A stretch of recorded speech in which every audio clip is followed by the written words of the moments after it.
wash my soul in the ocean, in the tears of God, I let it go.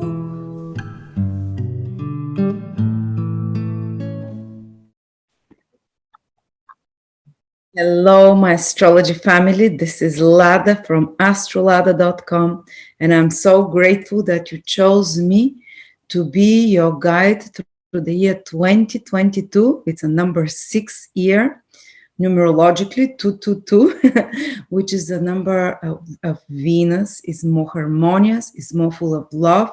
It's also a number of family, of caring. So there's more gentler energies in 2022, but astrologically is quite an excitable and very happening year. The good thing is that we have the two major players, Saturn and Jupiter, in their own signs. Jupiter most of the year will be in a sign where it feels much happier, in Pisces, and Jupiter is freedom.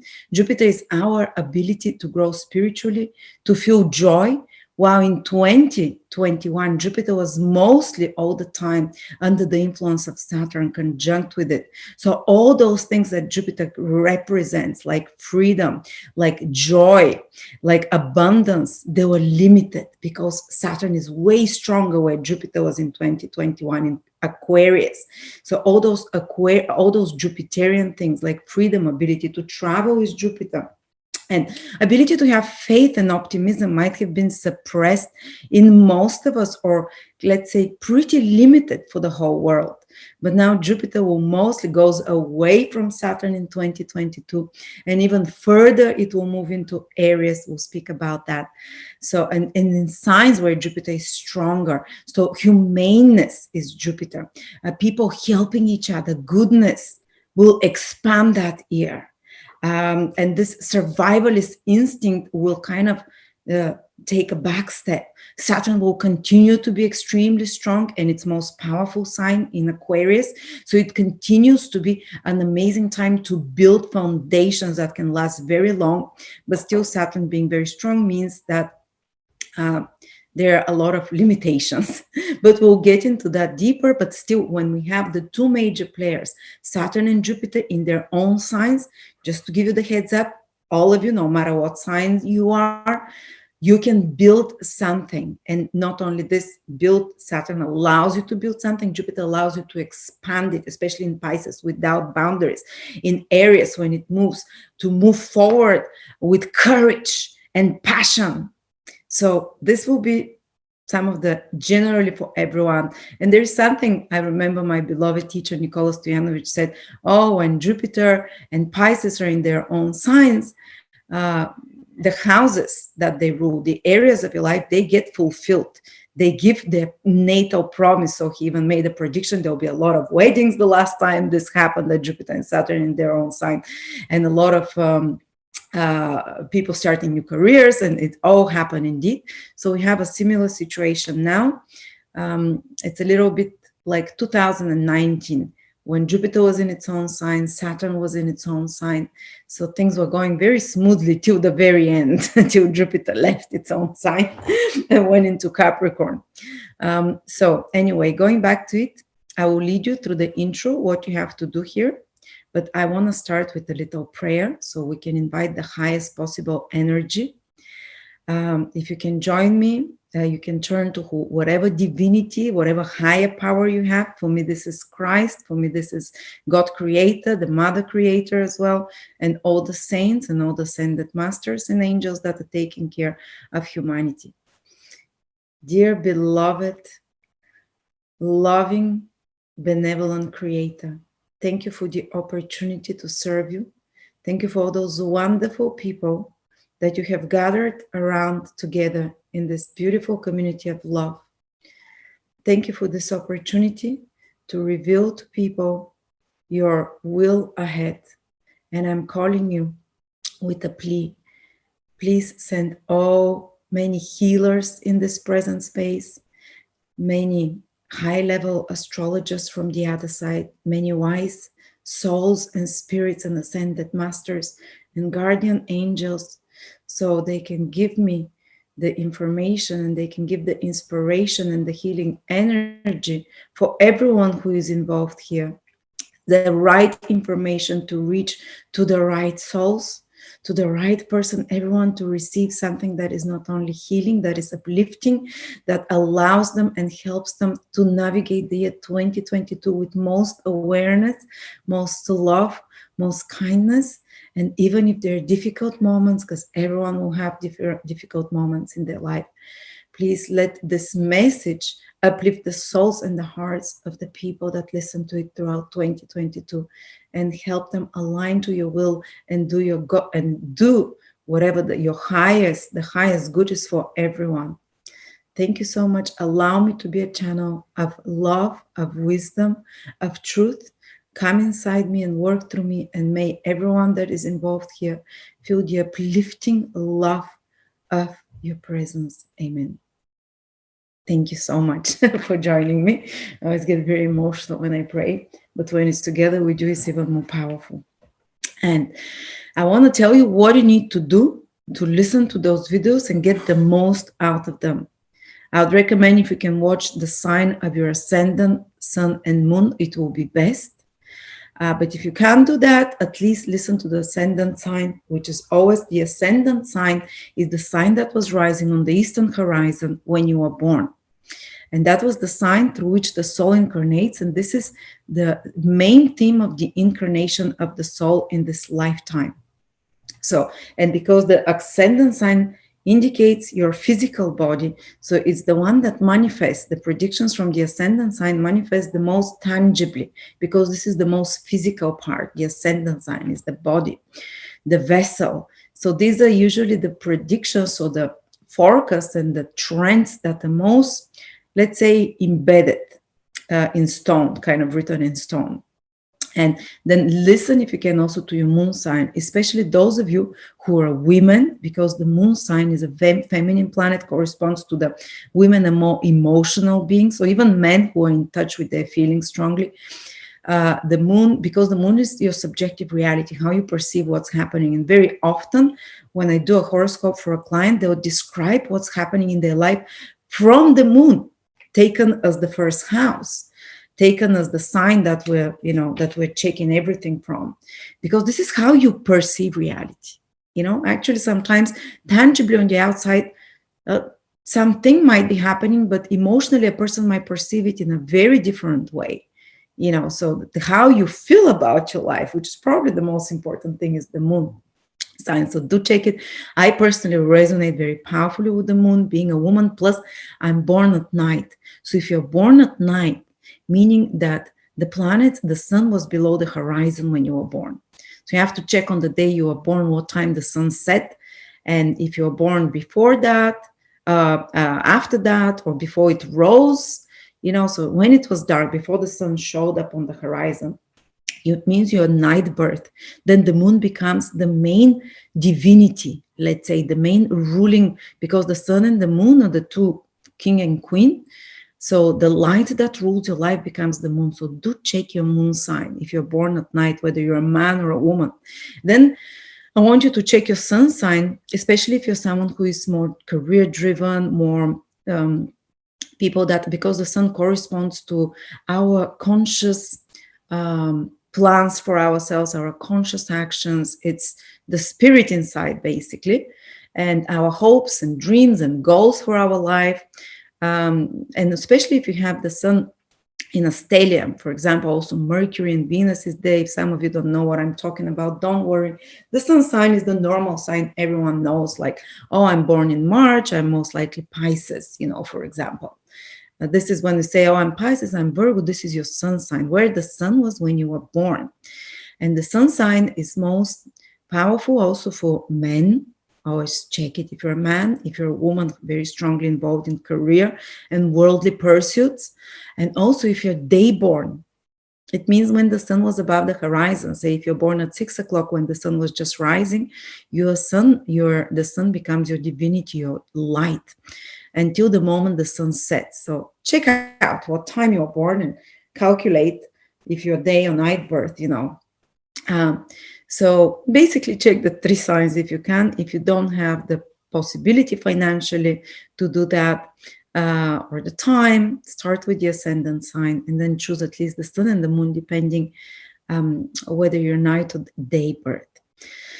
How can you find out your sun, moon, or ascendant? It's very easy. I'm going to show you how to do this through my birth chart calculator. And I want you to take a pen and paper and write down the sign and the degree of your sun, moon, or ascendant. Already at least 15, 20,000 people watch those videos yearly. If you're one of those, you know already everything. If you're new to this, into my astrological forecast, which are done in a way that is way more closer to real astrology than just sun signs, I'm going to share my screen with you. There you go. So go to astrolada.com. I don't want to end the meeting. Astrolada.com, go here and find the free birth chart. Click on it. This will appear. Write your name. For example, I'll write mine. Write your month, day of birth, the year of birth, the time of birth. It uses AM, PM, the minutes. If you don't know your minute of birth or time of birth, you don't need to put the seconds. Just listen to your sun sign, because we cannot find your ascendant or your moon sign, which are more personal predictions than the sun sign most often. But you cannot find them without the exact time, because they're way more specific. And then put your country of birth. Here I'm doing mine. And put your town of birth. If you can't find your town of birth here, put the nearest town within 100 miles or something, the nearest bigger town. Or you can go to another birth chart calculator like astro.com, AstroSeek, and continue. So you'll get this chart. By the way, you can see if you're day or night birth, if you find the sun, here is the sun, SU. If it's below this line, you're night birth. If it's above, that's above the horizon, you're day birth. Now don't look at those charts. I want you to go to planetary details and get those first three ones, ascendant, sun, and moon. Write the degree. You don't need the minute after that. The minutes are, but you can write at least the approximate degree.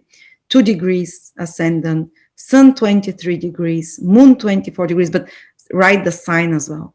Ascendant, 2 degrees Aquarius, sun 23 degrees Aries, moon 24 degrees Leo. These are mine. That's all you need to do. Or if you're just going to watch the video of your sun sign, if you've bought this, just look at your sun sign, but write down the degree. Because I'm going to be speaking in degree, so this video makes sense to you. I'll be mentioning from this degree to this degree. I'm not talking in days. I'm going to be talking in degrees, because in days is never as correct. Sometimes you might be born this year. If someone is born on the 15th, for example, of October this year, the degree might be 23 degree.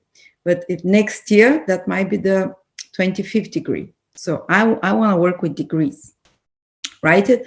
And if you have time, listen to 3 of those predictions, because you'll get so many valuable insights from the 3 different predictions, even if they're clashing. Like sometimes one prediction can say the opposite of your sun prediction. So for example, your moon prediction can say the opposite of your sun prediction. You'll notice that they play on both levels. You'll notice one and the other, because we are very multi-layered and complex beings. There we go. So write those down, and we're going to start one by one with the 12 signs. Thank you so much. And I'm so excited to be with you on this journey. Hello, my dear Capricorn, Sun, Moon, or Rising. This is your 2022 video horoscope with me, Lada, from astrolada.com.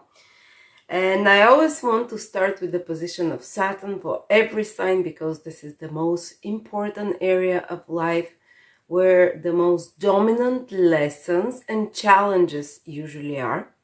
And since 2020, at some point for a few months, Saturn has been in your second house. The whole 2021, it has been in your second house. So you already know the themes that you'll continue to deal with in 2022, because Saturn the whole year will be in the second sign from your ascendant. If this is Capricorn, this is the second house, as we call it.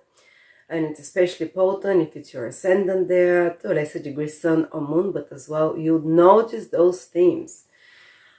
What are the lessons of Saturn in the second house? Well, the ultimate goal of Saturn in the second house to teach us to be more responsible with our assets, taking care of the things in our life that we have a responsibility towards, and whether these are possessions, whether this is our money, whether this is our family as well, because the second house in ancient astrology is everything that supports us. Look, if the first house is you, the second house is below the first. It's like a support for the first house. So second house is food, clothes, resources, warmth, family, our closest, most immediate family, that is your support system in life. So Saturn ultimate lesson is to how to take better care of those things, how to be more responsible, more mature, more organized, and self-sufficient. A lot of you maybe have already started on this path of securing more financial stability for you long term, and usually Saturn's tasks are achieved within 2.5 years for its whole stay in a certain sign, in a certain house for you, which is the second in your case, if you're using whole sign house system. And so for another 1 year, you are learning the lessons of how to be responsible guardians of anything that God or the universe has given to you as material assets, as tangible assets, and as family resources, anything that is a resource for you. This horrible fly here. But usually Saturn can teach us this in a hard way. It's a hard taskmaster. Sometimes how it teaches us the importance of our possessions, of the environment around us, of our support system, is by limiting and restricting our access to that. So what can be seen sometimes when Saturn transits the second house is tightening up of the belt of one's finances and resources, available finances and resources. And it can happen from outside, like some external limitation that comes to you. Maybe, I don't know, with the crisis, financial crisis, your salary has gone less, or you've lost the source of income of some sort, or the money is not enough. Or it can happen internally because you are tightening up your belt in saving for something. Many times I've seen when Saturn transits the second house, people that are usually more organized with their finances, money, they become even more so because they're planning or they're saving money for something. Oftentimes it might be for property, for education, because Saturn basically wants to invest in something that is long-lasting and that will allow you financial stability for a long time after that, even though it might feel at the current moment as tightening of the situation, as constriction financially. I remember when my ex-husband had Saturn transiting his second house, he willfully decided to take a cut back, leave a company with a bigger salary so he can work in a company that was much better for his long-term goals that he wanted. So he took like 30,000-40,000 pound cuts per year or something like that, and that really affected us on the financial level. But because he was investing in a career that he was much more into, and it would pay off into the future. And that's usually the restrictions that you're doing financially during this time, or the limitations or the control, usually pays off long-term into the future, not immediately. And he also started studying and invested, put all his savings basically when Saturn was transiting the second house into an MBA degree. So sometimes it can mean investing something. Again, the return will be in the future. So it's good if you're doing those changes, if you're deciding that you need to save for something, that you need to be more organized with your finances, to be more limited in some way, because you're doing it. It's not outside circumstances that are forcing you. But if you're in a situation that outside circumstances are limiting your finances, again, the call of Saturn here is to restructure, to streamline, to regroup, to reorganize those finances, to become a better guardian of your resources, to become more self-sustainable as well. Saturn favors here efforts if you're trying to become independent financially in some way, that you don't depend on the system so much, or that in a sense that you're very self-sufficient, and that you build very strong foundation that maybe for many years ahead will be a source of financial stability for you. Actually, Saturn's energy are quite compatible with the energies of the second house because they're both material houses. Both Saturn, the second house, rules tangible things, and Saturn, and the way to achieve it when Saturn trans the second house is good old hard work, hard and save, and be responsible, take on more work possibly, be more organized, don't spend as much, more conservative with your finances in some way, and more kind of what would help. Saturn really loves lists and, inventories. If you can inventory your spendings, your gains and income and so on, and learn to kind of structure those things. Also, you might have to remove unnecessary spendings and limit it only to essentials, because that's what Saturn's energy is, only essential spendings, only essential foods, and rather than spending on luxuries of any sort, Saturn is like, I'm gonna live less than my means, with only spend on what is most necessary. This is the mentality you have to adopt if you want Saturn to be on your side and to help you. And usually by the time this process finishes, by 2023 in some time, people, when Saturn lives out of the second house, and restrictions financially disappear, but people by then, if they've done their hard work of building step by step more financial stability, security, restructuring their finances, they end up with much better hold and grip and control of their resources. They kind of master resources. They become more masterful at managing money, at controlling money, or not only money, valuables of any sorts. And usually their finances after Saturn leaves the second house tend to be set for many years ahead in a stable way, due to the sacrifices and the hard lessons that they worked through while Saturn was in the second house. Another thing that I've seen when Saturn transits the second house is a person becomes more, because the second house is also not only money, but what we consider beautiful, aesthetically attractive, tasty, valuable. So our values tend to become more traditional. I've noticed when people return to more traditional values when Saturn transits the second house, traditional values that often include support system of family and those around. Even their sense of beauty becomes more traditional. You might start liking clothes or anything that is art, that is more like classical art, for example, or more simple. This is another meaning of Saturn. Not so like Rocco Barocco, but simple colors, not too bright, more subdued colors as well. Kind of more essential again.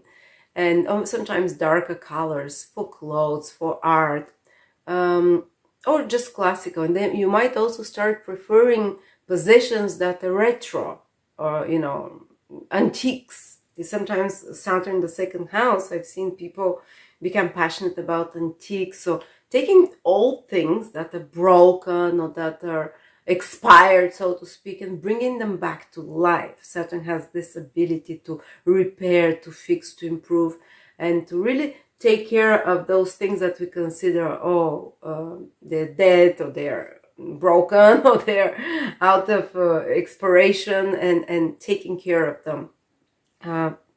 Just be careful that you don't become to an extreme like Scrooge, where you kind of hold on to everything, because Saturn has fears when it's in the second house, and the fears are often about availability of resources, kind of scarcity mentality about resources can become quite powerful when Saturn is in the second house.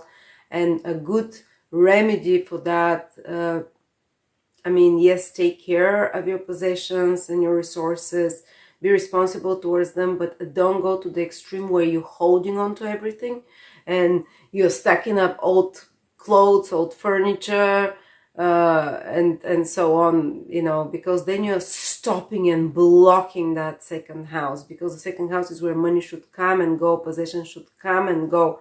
Because the more kind of like, if we become, you know, those people that hoard, you know, then you block your abundance, basically. And Saturn wants actually to remove from you the unnecessary possessions.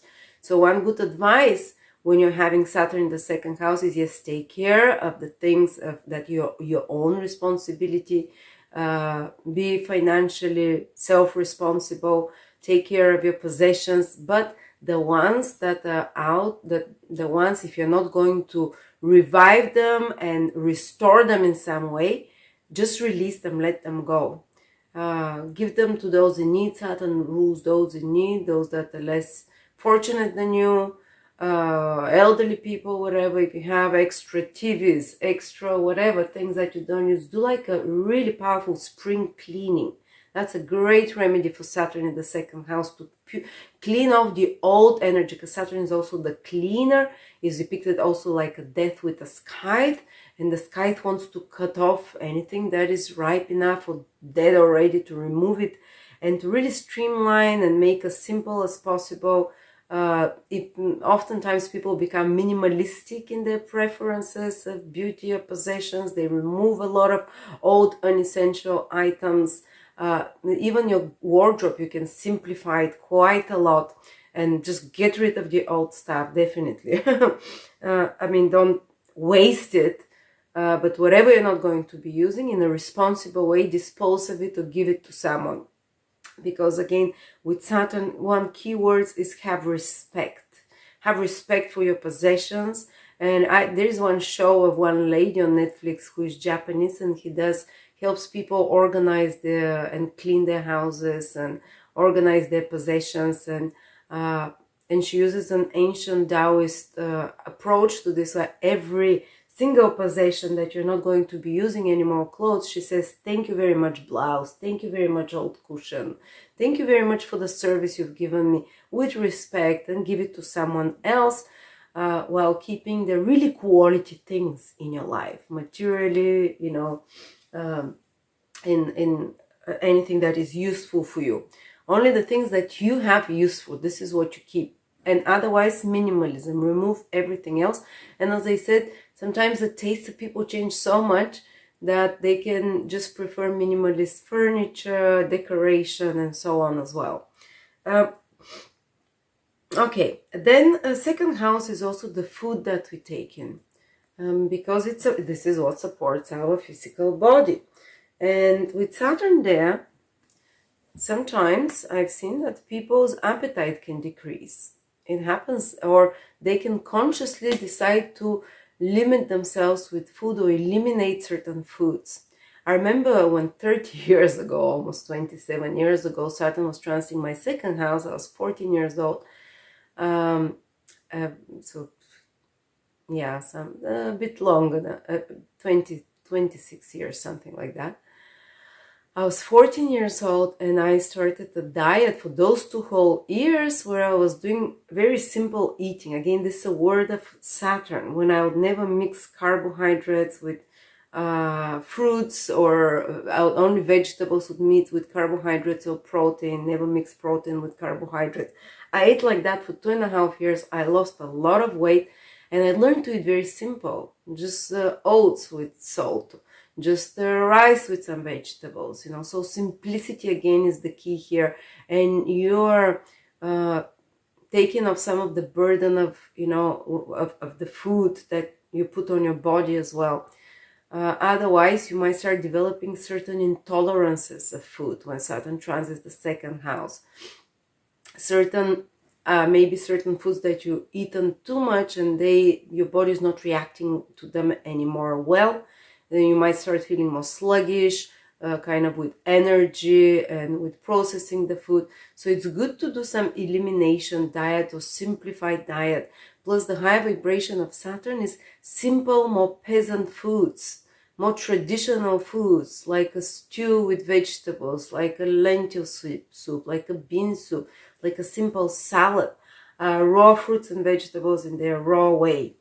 Another thing, though, is that Saturn also rules all kind of old foods or moldy or dry ones and very doughy. Some of you might notice preference to crackers, chips, things that crack, that break, that are dry, that are devolved, desiccated, and not so much vitality in them, dried or doughy of any sort. If you notice such kind of preferences, again, this is what Saturn can do.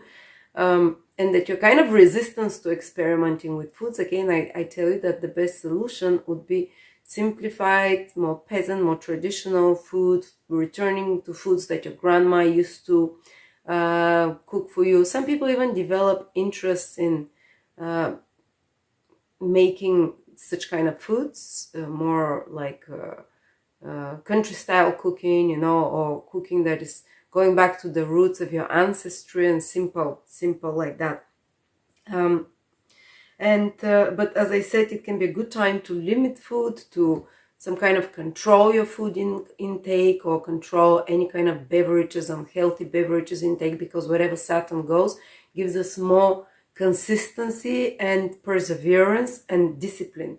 So if you wanted to change your food style, or whether you drink, whatever you drink, limit such things, now is the time. And that's a great remedy again for Saturn in the second house. Another thing that the second house rules is the teeth and the gums. Sometimes Saturn can, in some very extreme cases, I've seen like the taste of the mouth kind of blocked a little bit, or some of the five senses are slowing down in some sort. If you're elderly, for example, and also it rules the voice cord. So Saturn rules tear and wear in the second house is the voice cord. You might have to protect your voice cords a little bit, your teeth and the five senses, because they might kind of either get blocked or not be able to smell or taste as good. That's in extreme cases. Just, it's not necessary that it will happen for all of you. Just throwing out their ideas. Another thing that the second house is your teeth. I forgot. Yeah, it's good to do some. Oftentimes, I've seen people do like teeth work to repair, fix. This is what Saturn do. You might be wearing something or fixing a few fillings, and things like that. That you need to do when Saturn is in the second house. Of course, because the second house rules family, when Saturn transits there, you might have bigger responsibilities towards family, towards taking care of family, providing resources there, providing more security for the family. And yeah, it is what it is, one of the lessons. Dealing more with elderly family members, for example, which is what Saturn is. Doing some mutual responsibility or task together with the family, that's another way it can play out. On another level, when Saturn transits the second house, is not necessarily that there is only financial problems or blockages. It can mean that you're working very hard and you become very serious about creating more financial stability in your life. So this can be a year where you're really putting the foundation, working to create more financial resources that will be for you a long term ahead into life. So you can get very good results because Saturn is transiting its own sign in Aquarius, where it's very powerful. And again, as I said, by the end of this transits of Saturn in your second house, you definitely can have a lot more financial security and mastery and stability there. What else is this? we talked about resources, material. I think we've covered almost everything that Saturn usually does there. If you do investments, it's very important to invest in traditional things, which is what Saturn is. Maybe in property, maybe in kind of, if you're on the stock market, if you're buying something like building materials, wood, stone and things like that, which is what Saturn is, or in antiques, as I said. This is a good investment. Anything Saturnian, mining and so on, mining stocks or things like that, which are Saturn ruled, coal even, you know, Saturn rules coals and mining and things that come from the earth like rocks and wood and building materials of any sort. So, or the most typical thing is, you know, basically invest in real estate, which is what very Saturnian in nature, rather than do not take big risks financially, because Saturn is very traditional planet. Don't get involved in get rich quick schemes. Is not going to work. You have to do it in the traditional and legally approved ways with very little gains, step by step. Maybe the gains will come long term in 5-10 years. It's not immediate, you know.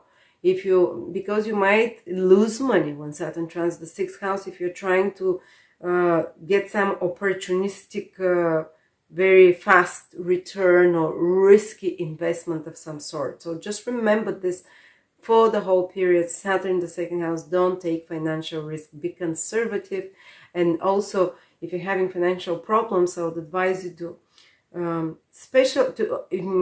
ask the advice of a specialist who is more kind of traditional financial analyst, or someone with a lot of experience. This is Saturn, or maybe someone older who has more wisdom, more experience to that, can be a help for you to make the right decision now, rather than youngsters or people with more innovative methods. You know, Saturn wants you to learn to deal with your resources and to manage your resources in the traditional, legal, and conservative ways, the hard way, let's say. Some of you, because this is a house that is very material, is the 2nd house. A lot of you, it's usually quite good when it comes to career, because you're focused on such material, practical matters, career, creating enough income, creating, you know, taking care of your resources. And usually, because Saturn from there makes trine to your 10th house of work, 6th house of employment, 10th house of career achievements, this period tends to be usually, if you had your head straight, with the right attitude, with the conservative, hardworking attitude, as I said, you can also save a lot of money, you know, during that time, because Saturn saves, you know, every month you separate a little bit, or you can make money from Saturnian things that I told you what they are. Maybe investing in something old that you have to rebuild, make better, some antique or something retro kind of, you know, but or Saturnian, as I said, mining and such kind of real estate. But usually the money that comes through Saturn is maybe through government bonds or through government help of some sort as well, because Saturn rules such things, government grants, or it can come by the typical way of saving, you know, and more hard work, taking on an extra job, for example, taking on another extra projects, so you can make more savings. You know, it's not gonna happen in a magical way. Let's say it's gonna happen by hard work. Okay. And you are invested in it personally. You have to do the hard work because Saturn rules your 1st house and it's in the 2nd. But Saturn gives you some will allow you to be very straightforward, very practical, organized, pragmatic with such matters, financial, to make very cautious but stable decisions. And if you're someone who is quite irresponsible with finances or money, or not used to relying on yourself financially, this can be a very tough time of maturation when you're learning those lessons the hard time. the hard way, sorry. And some losses even sometimes are possible. Okay, so this is most of what Saturnian lessons are in the second house. It's, as I said, it's good for material, practical matters if you have the right approach, and you do tend to have the right approach for those things. You are, after all, you are Saturn. Your Capricorn is ruled by Saturn, so all Saturn's lessons, you kind of have a great knack of dealing with them. Just don't, that lack consciousness that the resources are not enough. Don't allow it to be a downer for you. And remember that whoever works hard and smart always will have the necessary resources. Then let's go to Jupiter. Wherever Jupiter goes, we see things develop very easy there. Opportunities come to our lap. It's kind of a bit the opposite of Saturn. With Saturn, everything we have to do through our own personal efforts, with hard work, the hard lessons in life we learn through in the hard way. With Jupiter, it's almost like wherever Jupiter goes, we get really great intuition for that area of our life, and we almost know the right thing to do. We're at the right place at the right time. Opportunities open in front of us. We just need to recognize them and accept them. The problem with Jupiter is that sometimes we don't act on it, because it's, so many times we only act when we're in a difficult spot, which is what Saturn does for us. But Jupiter in your third house indicates that it's going in your third house from the beginning of the year. It will be there till May the 10th. Then it's going to go into a fourth house in Aries from May the 10th till November. And then November and December again, it comes back into your third house. So for about 6 months in 2022, Jupiter will be in your third house, the first 4 months of the year and the last 2 months of the year. So what things will come easy to you and with joy? Well, third house is, first of all, learning skills. Well, you get excited about something and you have an opportunity to study or learn something. And you'd acquire this knowledge with ease, whatever this new skill is. I don't know, or if you're trying to do a website, or if you're trying to do some marketing or project or some business project. Third house rules all business, marketing, administrative work, any kind of business transaction, commercial transaction, sales of any sort. Well, these will expand if you're in any of those fields: administrative, sales, or business, where you do business meetings, negotiations, you work in a small team environment to develop a product or to do a campaign, or if you work online, social media in any sort, if your business is about selling or buying anything. Well, this will expand with ease because Jupiter expands your client base when it transits the third house. You might come up with some great ideas how to advertise to more people, how your products to reach the right kind of people. You can gain new marketing knowledge or sales knowledge. You can take a course in such matters, which allows you to expand your business as well. Or you can learn some other skill, whatever it is. You might realize that learning to play the piano, learning to play different language comes with more ease to you, or learning to drive, or learning to make videos. So third house rules media as well. It can come, if you're, for example, on YouTube or on TikTok or whatever, you can expand your followers. You can become more prolific with making videos and making content. Media content of any sort. It expands. Or if you're a writer, oh my God, you're gonna be writing maybe not one but a couple of books in this time. You can notice yourself. I remember when Jupiter was transiting my third house from the ascendant, I was taking astrology classes like crazy. I was enjoying it so much, and I was writing article after article on my website, and I was creating my Astrolada website. And actually I launched my Astrolada website then, and it exploded overnight. Suddenly started having 50,000-60,000 visitors per month. And my previous website, which was for about a year, would have like 500 people per month, something like that. So I tell you my experience when Jupiter transited my third house. I launched my business Astrolada, because before that I was astrology. So that was, and I suddenly became much bigger on YouTube, much more following. I was writing constantly daily. From morning till evening, I was on social media, answering people, a lot of social interactions. The flow of social interactions increase and speeds up with Jupiter there, it expands. I would receive like 100 emails per day suddenly. Before that was 1 or 2 per week. Jupiter enters my third house. I make, during those few months, I make a new website, I launch it, and I start getting so many emails and correspondence. Like I would answer 100 people per day on my email, 100 people on my comments on YouTube. I would constantly make videos, so you can become very productive in anything to do with those third house activities, which is writing, speaking, teaching, learning skills. It just expands, or sales, or marketing. I was learning at that time how to do marketing, how I went on Facebook for first time then. Imagine how long ago it was.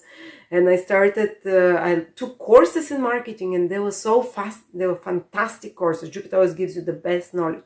And this can be courses that you gain knowledge how to attract more clients or whatever, how to make your business expand, more transactions, more sales, how to be more liked by people. And I, for example, one of the first thing I learned is you have to make 12 posts per day. I long ago abandoned that because it's crazy, but it helped me at the beginning, it expanded so many followers, simple, fun posts, 12 per day, whatever, so you get such knowledge. Jupiter is knowledge about skills. It can be very useful for your career. It can be very useful for your skill set. A lot of people start learning something, especially more technical knowledge of some sort, that there is a technique about it rather than more principles or, philosophical. So these things definitely expand. New friends or acquaintances can enter your life, which are more open-minded. Plus, you become interested in talking more about philosophical matters because Jupiter is a very philosophical planet. Third house is your everyday narrative and your mind, and Jupiter can make you think about more lofty things when it transits the third house, about the bigger picture, reading, speaking about, instead of just reading about the, celebrities, what's happening on the news, the gossip. You might start wanting to read about more high-minded topics, more altruistic or a bigger picture, and to expand your mind, as I said. It expands your immediate circle of acquaintances. You can benefit from third house people. What are third house people? For example, something good might happen in the life of a siblings, relatives, neighbor, teammates, workmate, or any kind of mate. Through them, you can have opportunities that come to you. They can help you. Certain associates can help you. Or if there was some difficult relationship between you and a sibling or relative or neighbor or colleagues, these things start improving. Plus, if there was some kind of competitiveness or animosity with such people, it again can be healed, forgiven. It's very forgiving sign, Pisces. Jupiter expands the forgiveness. And if you do some project together in a small team or group environment, you'll be more successful than if you try to do things alone, because Jupiter definitely, it's almost like few heads will think better together than you alone. It's great for brainstorming, for example, sitting 2-3 people and discussing certain ideas, and you can find great solutions, great ideas. This is third house activities. On another level, the circumstances in your neighborhood can improve. For example, you can get an improved car, bigger car, third house. And Jupiter can expand you can get a better phone or better connectivity, better internet connection, better, social media devices, better marketing specialists, better, I'm trying to think. Also, it can be some help with dealing with certain documents or taking exams. They'll go well if you're taking any exams or studying for exams. You're kind of going to learn and understand the material much more easily than other times, with much more joy. You might find yourself reading a lot more, writing a lot more, speaking a lot more, having a lot more daily communications with people. Just your mind expands. You become more curious. You become also more optimistic, because it is the third house of the thinking and the internal dialogue, and Jupiter there can expand, it can raise the vibration. Jupiter also, what does it rule? Rules your 12th house. It can indicate also short trips to faraway countries, opportunities for you to go for under a month travel to faraway countries, because third house is travel, 12th house is faraway countries. Jupiter can also indicate that in the third house as a ruler of the 12th, because it rules the 12 foreign people, you can create some associates or connections or collaborations or kind of teammates that are foreign or of a more spiritual nature, mates and associates, which is 12th house, or either foreign from a different states or from more spiritual kind of ideological kind of sphere, rather than just for utilitarian materialistic reasons, the connections and the acquaintances that you have in your life. Jupiter can increase the number of short trips you do. As I said, also your ride can be better. You can get a ride car or something like that, or a car you've always wanted. You can go on a lot more short trips, so maybe your just daily life will speed up in such a way that you have to drive a lot more, to take more buses, trains back and forth, or you go weekly on the weekend somewhere, and your joy from such trips can increase as well a lot. Okay, these are quite a few of the things that Jupiter does when it's in the third house, but then from May the 10th, it will enter your fourth house until November. So for 6 months in 2022, Jupiter will be in your fourth house. By the way, in 2023, it will go again into your fourth house. The last 2 months of 2022, November and December, Jupiter comes back to the third house to revisit those third house opportunities, to learn, to study, to expand your knowledge, information, to get better connected socially, to create networks or to network better. But then after the very end of December 2022, it moves back to your fourth house and it stays there for around 6 months in 2023.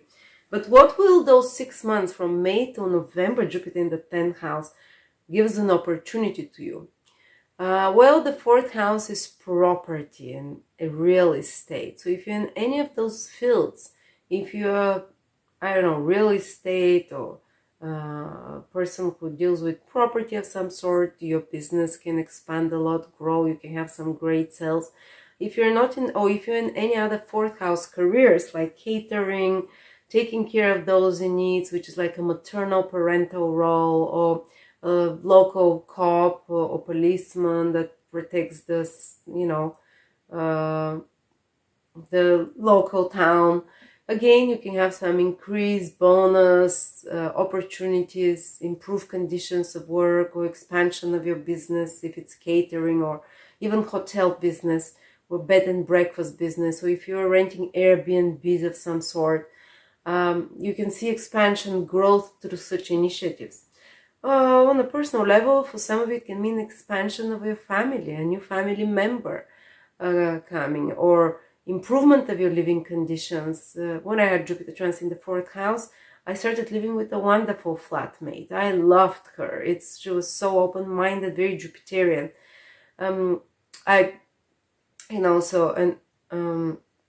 When Jupiter was transiting the fourth house from my moon, I had a baby and I became a parent, a mom for the first house, or something for the first time.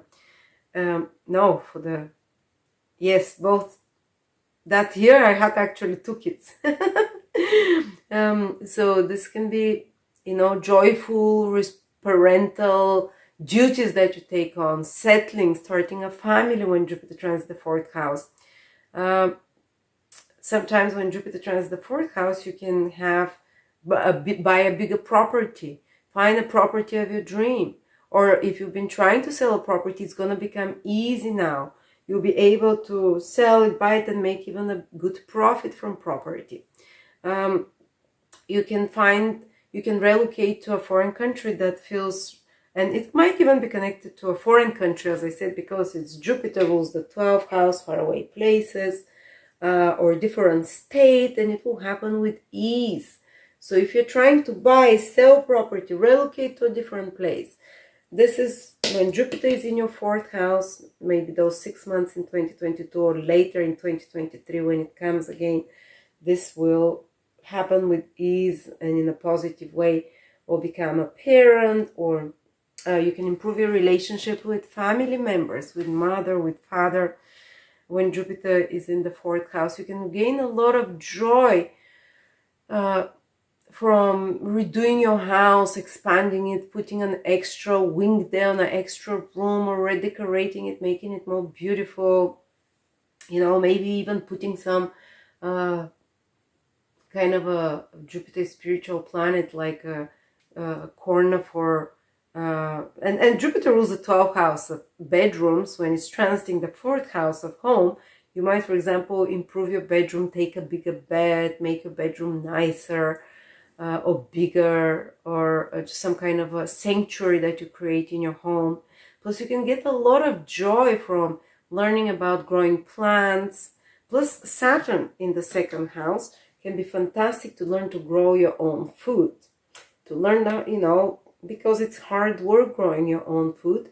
And Jupiter, while it's in the 4th house, gives a lot of knowledge about gardening, about land, how to take care of the land and guardianship of land. While Saturn can be fantastic to learn, you know, to self-sustainability in food, or even to produce something yourself. To produce something, it's not necessarily, it might not be just one type of food, it might be something else that you can produce as well. This is the 2nd house. Saturn likes to make things there. All right, and also you can, Jupiter transiting the 4th house can be a good time to take certain titles. For example, how to be a real estate agent, to learn something about property, about land, about building real estate, some knowledge about, I don't know, maybe sustainable living houses. Because also Saturn in the 2nd house is very much about conserving energy. You can become very, very concerned with conserving energy, whether for the planet, environmentally, or in your everyday life. You might catch yourself switching off lights when you're going around, stopping the water so it doesn't run. And so Jupiter can make you very passionate about learning about property ownership, how to have more freedom there, and Saturn will allow you to become very kind of to conserve resources and even to generate and produce your own resources. So if you're dealing with any such things or any such career, you can have a very good year, for example, or in any such direction. You can find a lot of knowledge when Jupiter is in your 4th house. You can get very interested about your past. I remember when Jupiter was transiting my 4th house, I became fascinated with the history of my country of origin. And for 1 year, I was reading books about, 10,000 years ago, how the first Bulgarians were living, then 3,000 years, and the whole history. So you can, or some of you might want to create a family tree. Might become interested to learn more about the past of your ancestors, of your grandparents, and you can find out certain information that helps you resolve some family karma. What is family karma? It's usually repeating patterns. Your grandparent was an alcoholic, your father was an alcoholic, you have alcohol problems. It's something that constantly repeats, or your grandmother divorced, your mom were divorced, so you're a divorcee now. So how do you stop that? Or there was financial problems, or a health issue that, your great-grandparent was diabetic, whatever, something that repeats in family. It's usually considered family karma. It sounds more intense when you call it karma, but these are patterns you're stuck in because of there's so much kind of repetition that's been happening. It's very hard to stop it. You've grown up with that.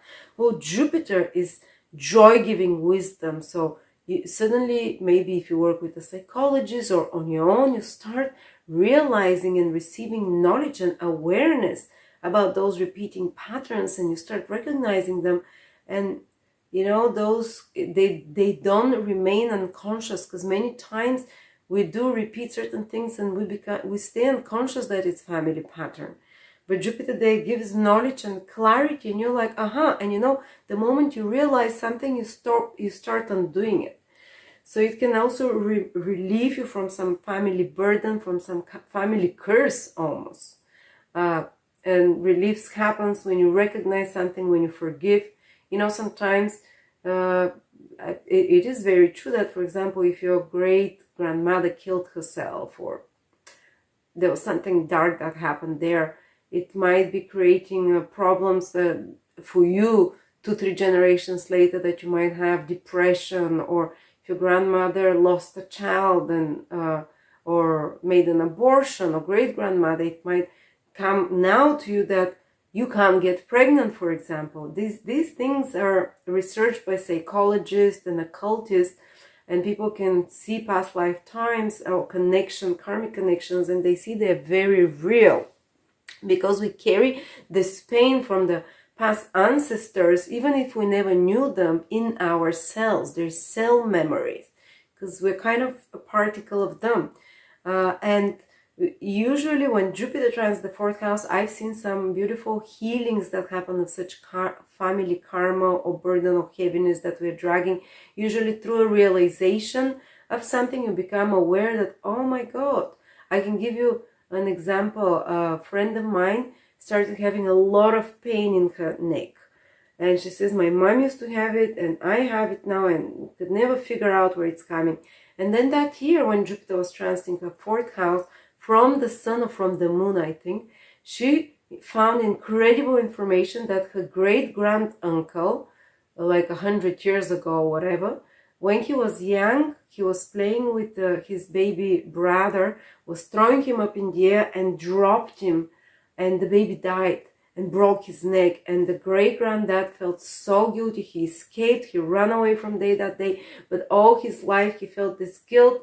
And it's like his children and great-granddad, sorry, not uncle, his children, great-children, they developed this pain. The moment you realize that, the pain started to disappear. Sometimes it's as easy as that, as recognizing a pattern of knowledge coming.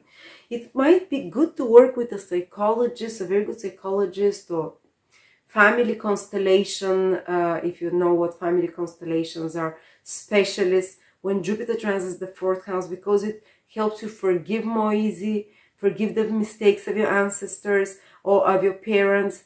You know that oftentimes our life does not go well if we have resentment towards even one of our parents, even if they abused us in a bad way.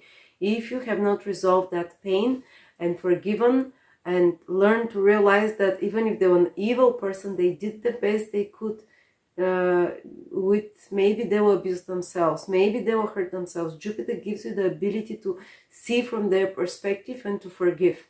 So doing family constellations while Jupiter transits the 4th house can create such a solid, beautiful foundation for your life to release karma, repeated patterns, and to, because after that Jupiter, when it starts moving into a 5th house from 2023, it starts climbing up, and its goal will be to make you reach a top in around 6 years, to make you reach highs of recognition, highs of what you can give the best out of yourself to the world. Because till now, for 6 years, Jupiter was going down. And now is when it's at the bottom here, which is where the whole horoscope sits on. So this is the foundation. So you really need to put a lot of light in this, in the mysteries of your ancestors, to recognize them, to honor them in some way. Even if you can do Jupiter rules rituals, spiritual rituals, some little spiritual ritual to honor your ancestors, your parents, your mom, your grandmother, for the good things they did for you. And for your ancestors, the soldiers that died in the wars to protect your country. And often people develop more patriotism when Jupiter transits the 4th house. And they develop more love for the land, for the country, for nature as well. And more love for their family, as I said, the pride. And this gives you, you know, if you don't have roots or are disconnected from your roots, such a tree can fall off very easy. And such a tree can't grow very high up. And that's why when Jupiter is in the 4th house, you have an incredible ability to dig deep into those roots, to feel more connected, to realize something about your past, something that releases you from a repeated pattern, which connects you with more love and respect to ancestors. First, remember, Saturn is in the second house, which is also connected to your immediate family, more respect there. And to allow you to grow deeper roots, and those deeper roots allows you after that, when Jupiter starts climbing up, to have a stronger foundation on which to build and to climb up higher than other times. I can't describe to you what a big change in psychology I had, because I always felt like, oh, we Bulgarians, oh, it's poor country. I was ashamed. Oftentimes when I lived in UK, I would not say I was Bulgarian, because people would say, oh, everyone there is either a prostitute or whatever, you know. I had such weird notions. It wasn't true, but I was kind of ashamed from my ancestry. And then when Jupiter was in my fourth house, especially if you're expatriate, live abroad, even if you're not, I started reading about the history of my ancestors. And you start to feel proud, you start to feel connected to the land. And this was the time. After then, my career started shooting up. You know, first of all, well, when Jupiter was transiting my third house, I already started connecting to more and more people. My marketing improved. Fourth house, I deepened the connections with ancestry and with my roots. And I started growing up with a lot more confidence and a lot more stability. So I wish the same for you. You can resolve some family patterns, gain understanding, improve relationships with parents, forgive, and have a lovely time creating a nest or settling, finding the right place to live. All right, so these are the two most important: Saturn in the third, in the second, Jupiter in the third and the fourth. This is the energies at the background of which everything else will be happening. Now we have to also look at the nodes, because they're changing signs every 1.5 years. And at the very beginning and the middle of January 2022, the North Node is moving into your 5th house, when the South Node is moving into your 11th house. They're always opposite each other. They're not planets, they're an axis. They're the axis where the sun and the moon cross for us. And this is the axis of the future and the past. The South Node is the past, what we have to relieve, what we release and let go. The North Node is what we get more of in the future. So the whole 2022 and up till the middle of 2023, the North Node will be in your 5th house, Capricorn. So you will become a lot more passionate about having fun. This is one of the meanings of the 5th house. You can just become more creative, more artistic. You can dive into, and Rahu usually makes us dive into, take risks a lot and do something we've never tried before. Well, with the 5th house, you can suddenly develop some creative interest, some creative talent that you've never had before or you were not aware of, some creative hobby. I picked up, I'm just still having Rahu in the 5th house. I picked up knitting, and I developed great passion for a new hobby. And I became, it's kind of, you tend to become more creative when Rahu is in the 5th house. You can also become more passionate about anything to do with children, with having fun, with playing games. This is a fun one, Rahu in the 5th house, you know. Sometimes people can even adopt a child, because Rahu is to adopt someone or to appropriate another's child. Maybe meet someone who has children and you become their parents. This is in extreme cases, but this can happen as well. 5th house is when Rahu transits the 5th house, you can become more desirous of going out, having fun, playing, enjoying yourself. Nicole Stojanovic always said that 5th house is the house of to go out to restaurants, to party, to enjoy yourself. And Rahu there will give you, Rahu gives us access to and more material manifestation there. If you're in any field which is 5th house, you can have great sudden success, because Rahu can give sudden rise and jump.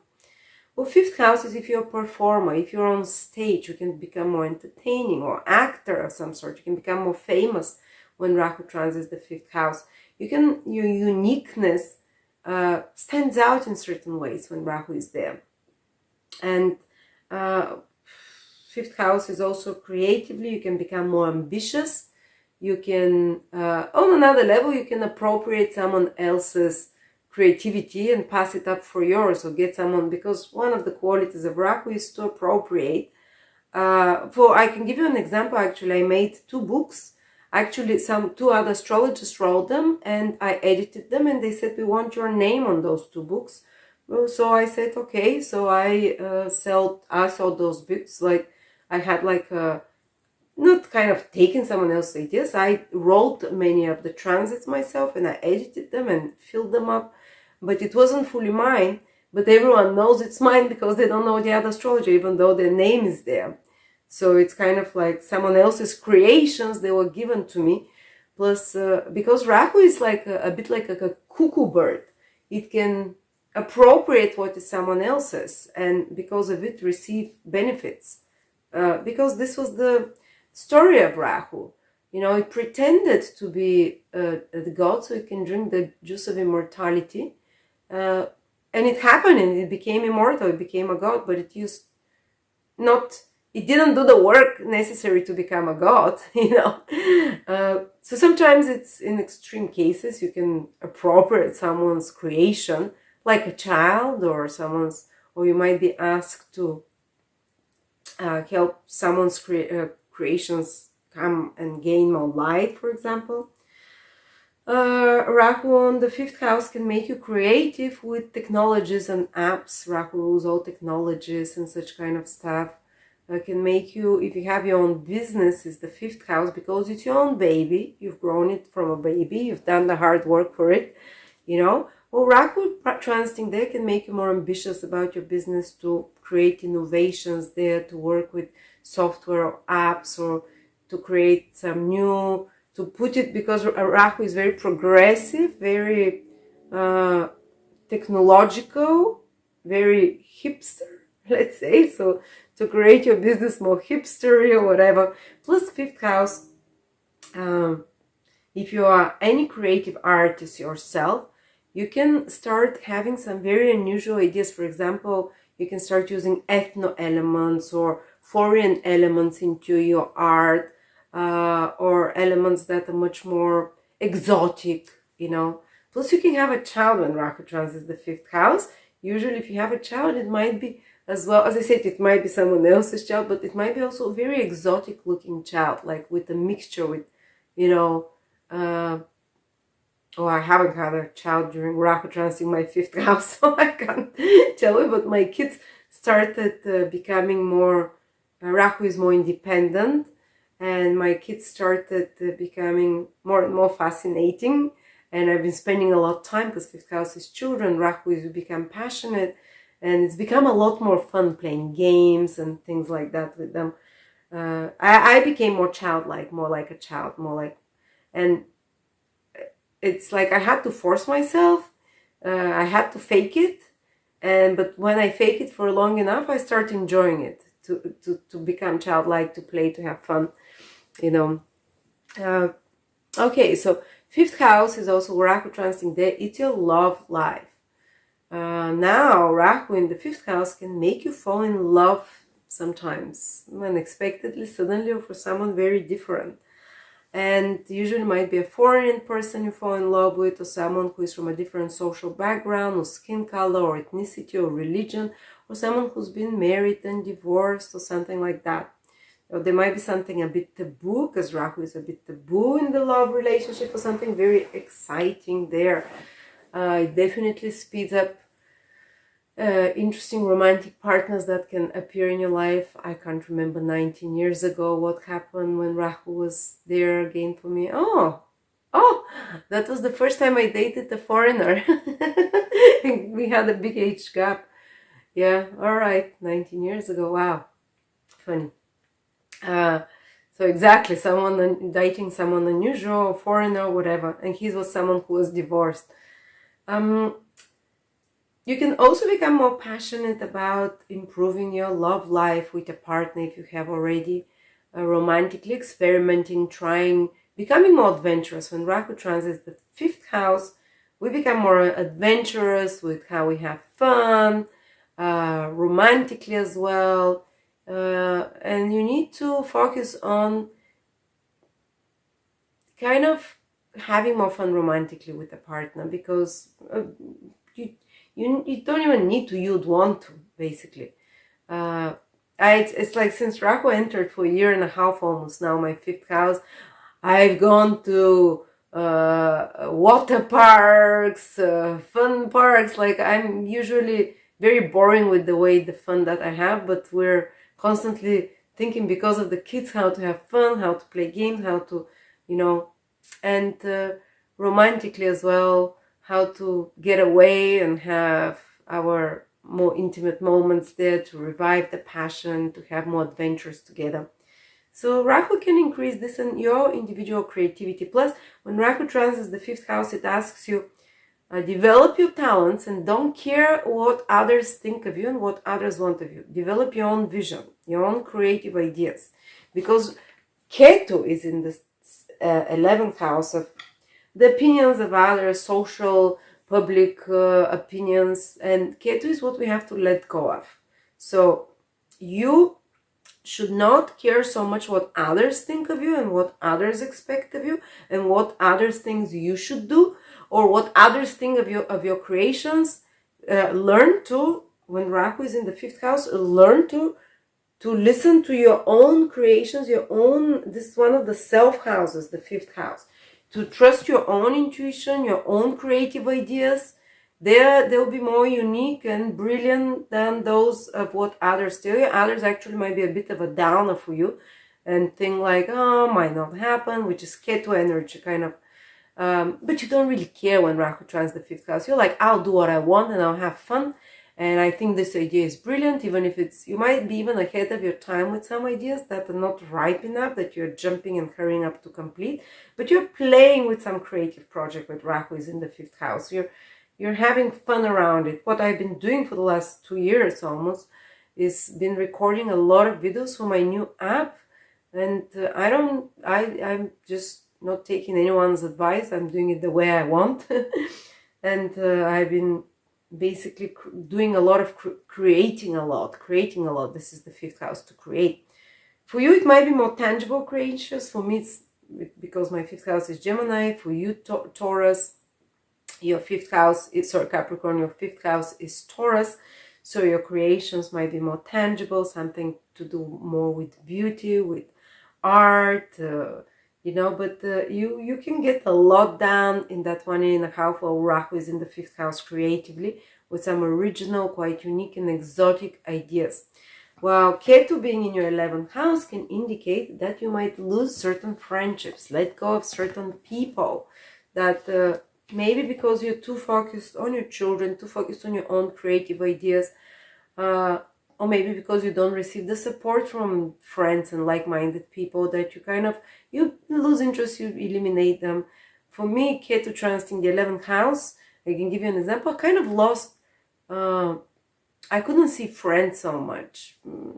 Occasionally when Mercury would go retrograde or something, to catch up with an old friend, because I was so focused on my children and my creative project and my business, which is the 5th house, that we haven't for a year and a half, and because there was a pandemic. But I kind of lost interest. Rahu is like, and a lot of friends dispersed, moved to different places, but I just didn't have social interactions pretty much. I didn't care.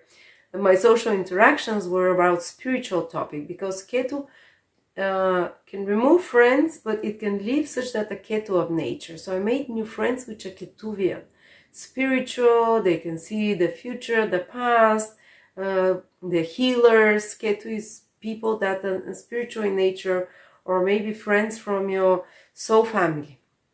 So you can meet people while Ketu transits the 11th house. If there are new people in your life, these will be people that are very quirky, unique. Almost others will think this way, but you can recognize them on a soul level, almost like meeting people you haven't met you've known from other planets or from different lifetimes, and you immediately feel some kind of a connection there. But it's almost like they come from the past, or maybe you complete some karma with a friend. You complete, and that's why friendship can be released and let go of. Certain friends that you've resolved the karma with can be removed in your life now. But while Ketu is in the 11th house, it might be the peak of escalating this karma, releasing it, removing it.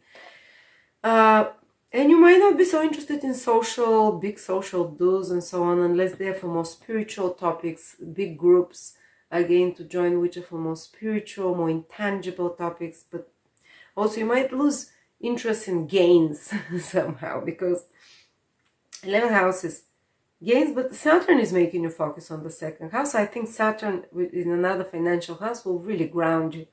So I don't think that. Well, Ketu in the 11th house can indicate, again, kind of loss of income of some sort for some of you, that you might have to let go of some sort of income. And 2nd house might be gains or income that comes from government or whatever, and create your own income more creatively with your own intelligence. Rahu in the 5th house. There you go. And 11th house is titles and honors as well. Ketu might ask you to release certain titles and honors. You might not want it, let it go, I don't know.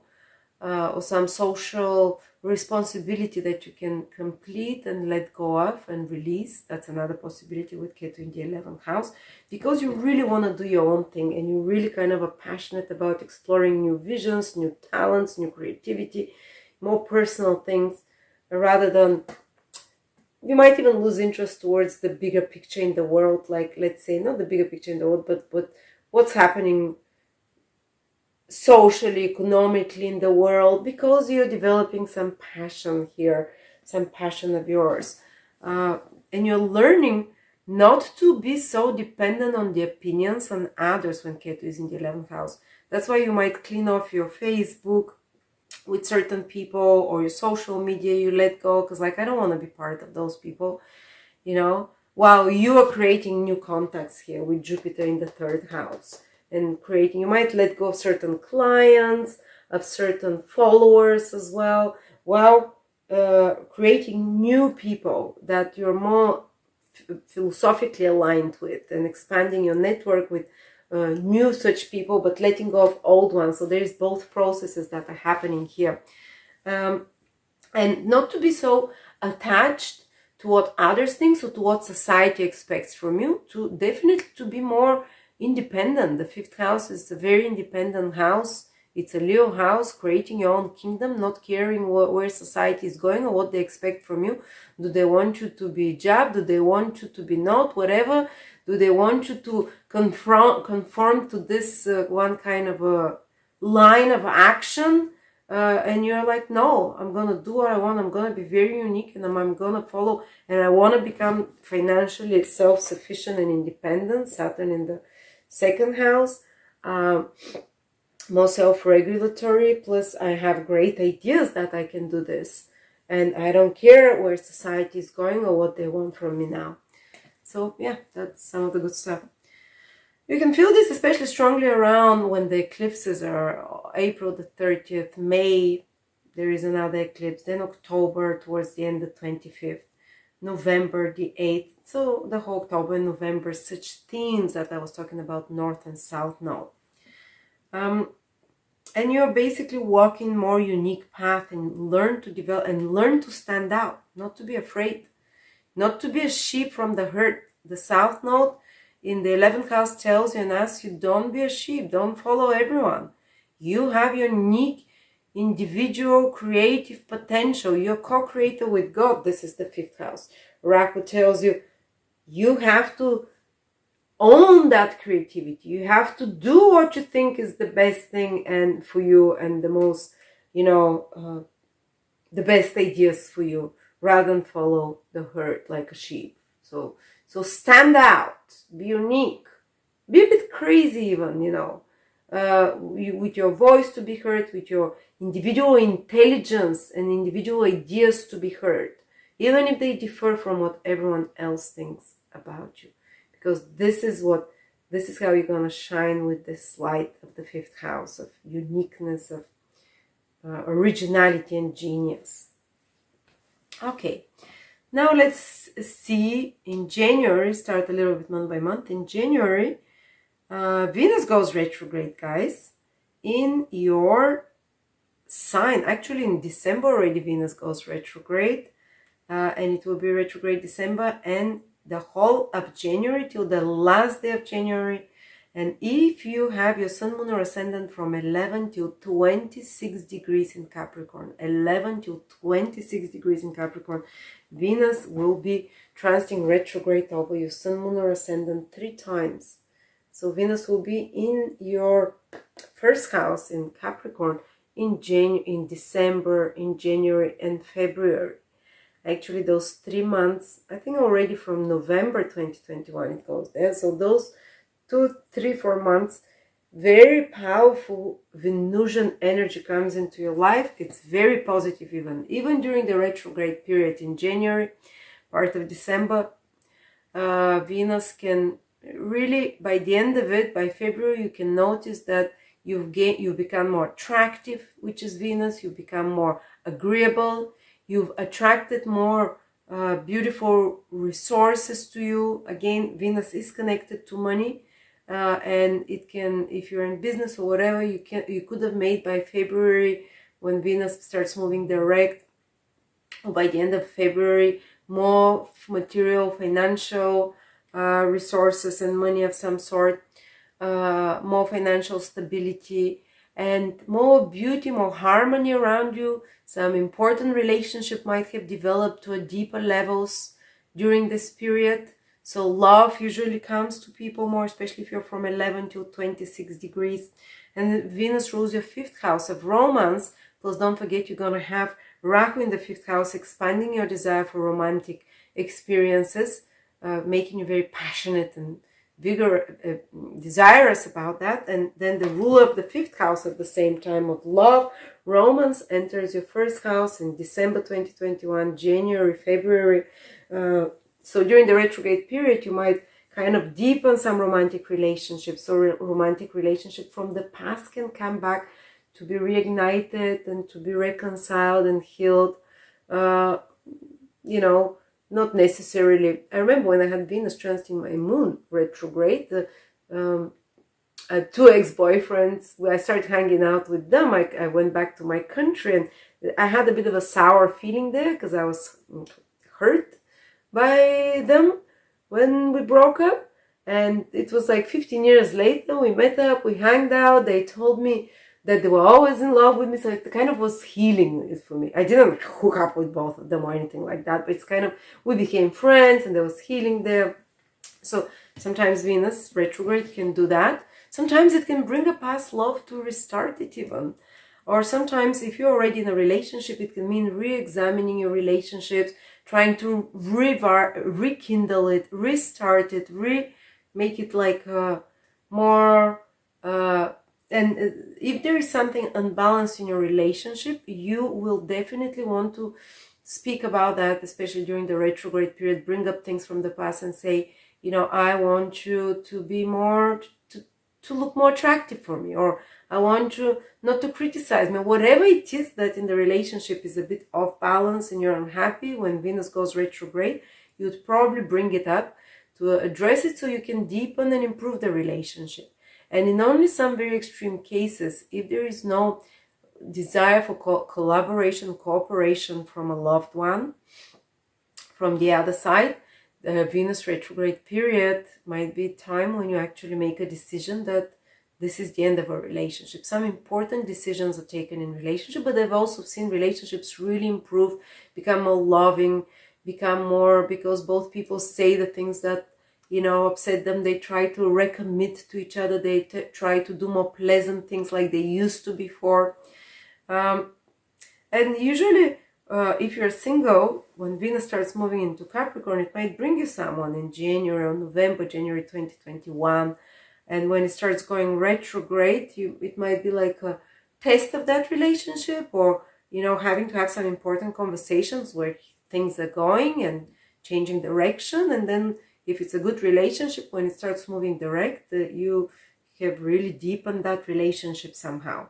But usually Venus will tend to give you good things. It can bring you back when it's retrograde in January, some old things, possessions and valuables that or something that's owed to you that you consider valuable, you can receive it, or money that's owed to you, you can receive it, or something that you wanted valuable before and you've been working on it. When Venus goes retrograde, you can gain it. You can also make you reevaluate your taste. It's something similar that Saturn is also doing here in the second house, because second house is Venus house.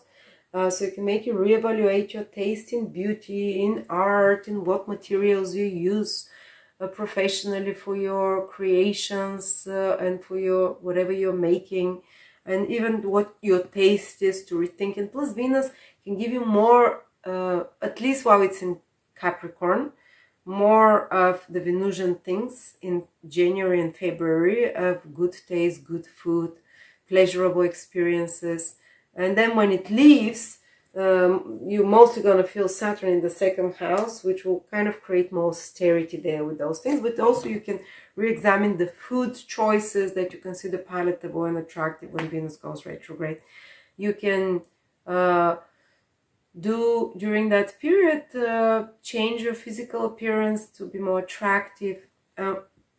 Plus you can notice that you are more compromising, more agreeable when Venus is in your sign, and that you attract more associates, or just with your charm and your diplomacy, you know. So this is a good time to, or if you might be working on some Venusian project in December and January and February 2022, which is with beauty, with art, with music, with women, on consulting or advising, or on fashion.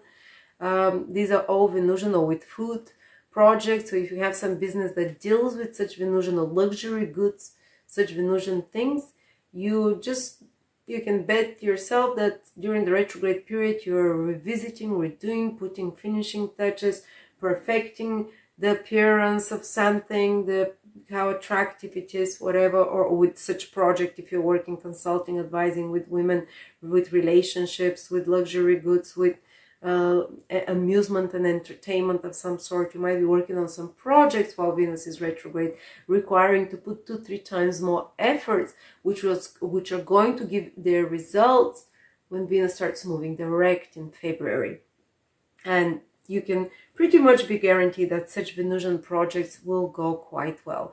Plus, as I said, financial project, that by the time Venus turns direct, you're going to start seeing the benefits of it.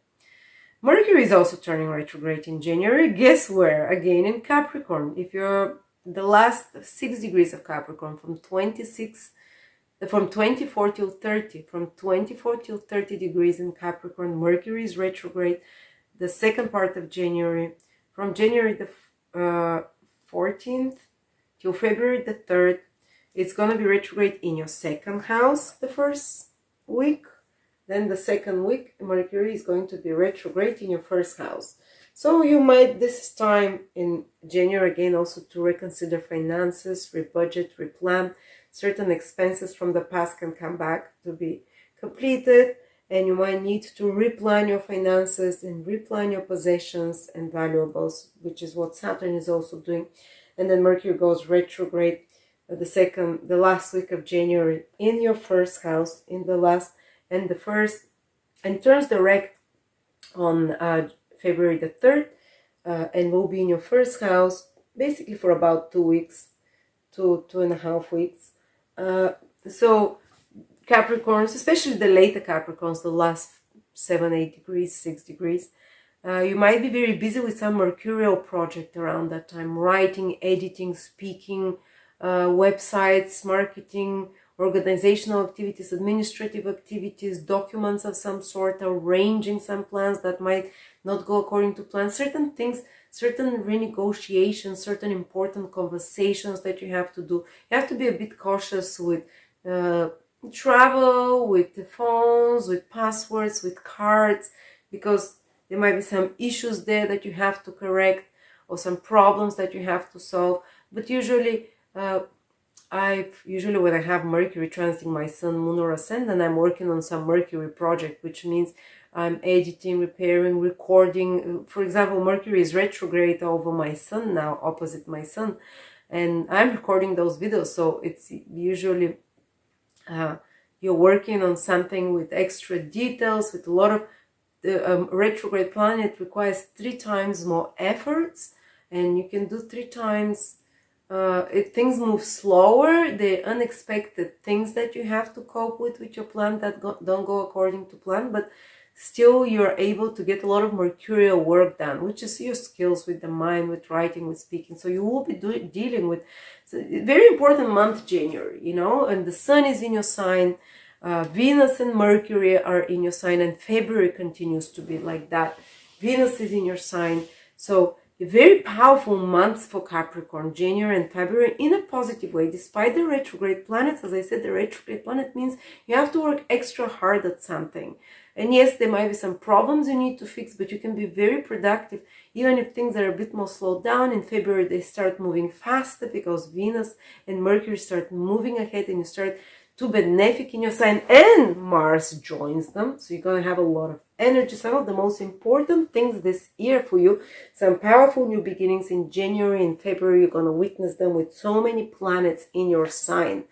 New beginnings and important projects that are completed after the retrogrades, and starting new projects with Mars entering your first house, or new ideas that come to you, new initiatives. And yeah, it might be stressful from time to time. It is Mars after all, in February, part of January.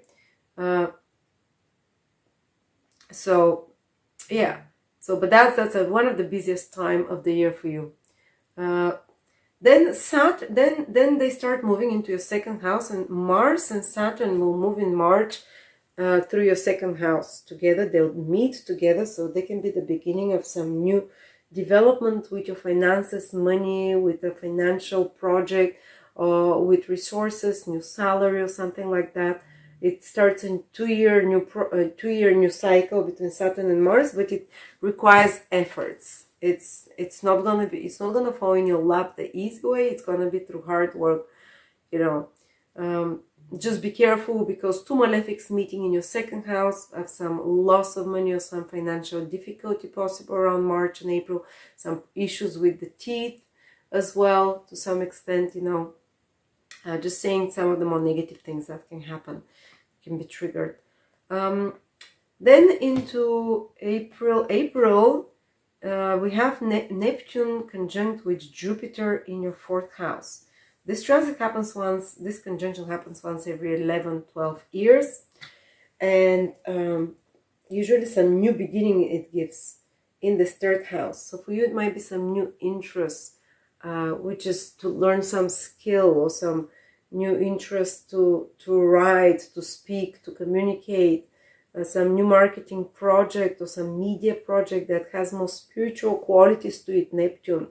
And that can become viral and reach large groups of people. Why is that? Because Neptune and Jupiter both remove barriers. So if you launch something after April 12, when these 2 planets join together, it can really go viral. It removes, both Jupiter and Neptune remove barriers, and you can access more people, more sales of some sort, or you might have a new idea of some commercial project that comes to you, or maybe a new friendship or acquaintance or collaboration in a team project can form around that time, which has kind of Neptunian qualities to it, more artistic possibly, or more spiritual in nature. And possibly a trip. Both Jupiter and Neptune are connected to trip and travel. If you can go to some island somewhere, Neptune, or to some, in April, to some beautiful faraway place as well, it's a possibility, you know. Okay. Then you have in May, Jupiter enters your 4th house. We talked about that, the possibilities with property, with place of living, with relocation, with ancestry. And then Mercury on the 10th of May also turns retrograde. And it turns retrograde in your 6th house, and then a bit in your 5th house. So from May the 10th, I would say the whole month of May, you're going to notice those themes of the 5th and 6th house. And Mercury turns direct again at the start of June, the 3rd of June. So the whole May, you might notice the energy of the retrograde Mercury. First, it's in your 6th house. You might be revising a certain job or project behind the scenes that you're doing, having to edit, or some old job or something that needs to be fixed from the past can come back so you can redo it, or maybe to correct something. Some of you might be restarting some old work project. Some of you might be reconnecting with some work colleagues from the past. Others might have to have some changes at their work environment. Something, the schedule is changing, shifting, so they have to adapt. They have to redo something or reorganize something there. Sometimes it can be that the person rethinks their work. Should I work in this place? And decide that maybe I don't want to, you know, and or has to deal with some problem at their work environment during the retrograde period, which they have to fix. Sometimes when Mercury goes retrograde in the 6th house, it can require you to look into your health and your health habits. Some old illness can recur or come back, which requires you to change something in your diet, in your lifestyle, to maybe ask for a second or third diagnosis, especially if you've been diagnosed with something. Before that, when Mercury goes retrograde, you can ask for a second and third diagnosis, which can be more correct, but not new diagnosis because they might be wrong then. Or you can come back to an existing health problem and try to fix it with a new plan and with different alternative information. Then Mercury goes retrograde in May, moves back into your 5th house. It might be reconnecting with an old love, some old project in the life of your children that they have to cope with. You might have to help them in some way. You might revisit some old fun places that you enjoy. You can reconnect with for fun with some old friends to have fun from, in ways that you used to before. You can revisit some fun holiday places, for example, as well, or some holiday trip that you've planned for a while that you can do. Or you can need to some creative project that you're working on to change something. For example, you might notice that something with your website, if you have a website where you sell things, it's your business, for example, you made it, is not going very right, and you think, maybe I can change something here, make it different, make it look a bit better, some corrections there of some sort sometimes can happen. Or you might have some important conversations with a loved one romantically, whether to revive the love or tell them what are romantic things that are not going well for you and how you want it to be, the rules of the romantic relationship to be renegotiated and to be corrected in some way. So these are some things you might be dealing with, or some old creative hobbies and fun activities. You can restart them. Maybe if you like to play Zumba and you haven't played for a while, you can start going and doing it again. Or if you haven't painted for a while, you might take up painting again. Oh, I haven't painted for a while. This is you haven't baked cakes for a while. Some other skill, creative, that you also enjoy, you can restart in May. And then the last time Mercury goes retrograde is September the 9th to October the 2nd. So the whole September, I would say, with the pre-shadow period, Mercury is going to be retrograde first in your 10th house and then in the 9th house. So September, you can see the slowing down of some work project, career project, maybe the need to redo something at work, maybe some work project, a career project that's very mercurial, requires you to use 3 times more efforts in communication, in speaking, in your skills. Are your skills painting? Are your skills talking? Are you, whatever your skills are, you might be, doing some work project that requires a lot of these mental efforts and skills. And when it turns direct by October, the start of October, you can start seeing better results with your career.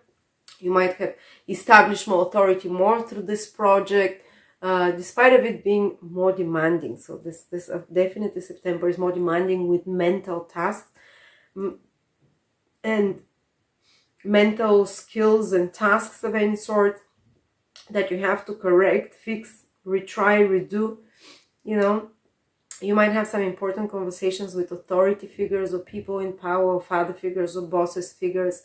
You might even re-examine the direction of your career, of certain plans. They might slow down. You have to fix them, change those plans in your careers.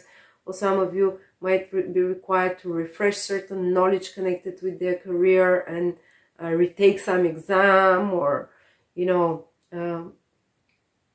or have repeated meetings about something to do with their career. But if you're working on any mercurial project, which is media marketing, advertising, online sales, business, product management, commercial transactions activities, or management of some sort, or organizing schedules, it just usually requires, yes, you might have to redo it a few times. You might be more busy and under pressure in September, but the final result can be really good for your business overall and for your reputation.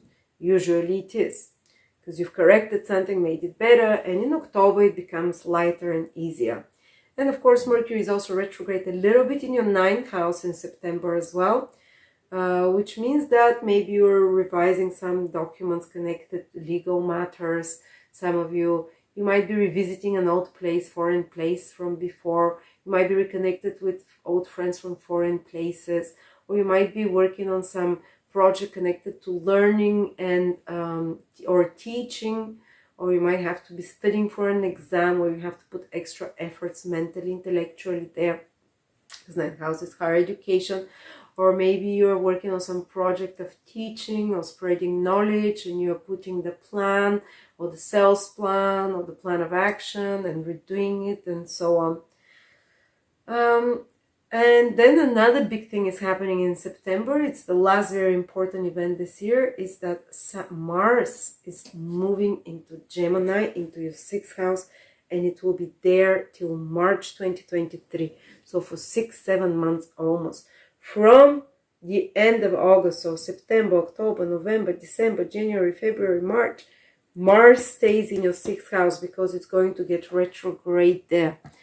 And that means there is some battle that's going to be happening, because wherever Mars goes, we have prolonged battle.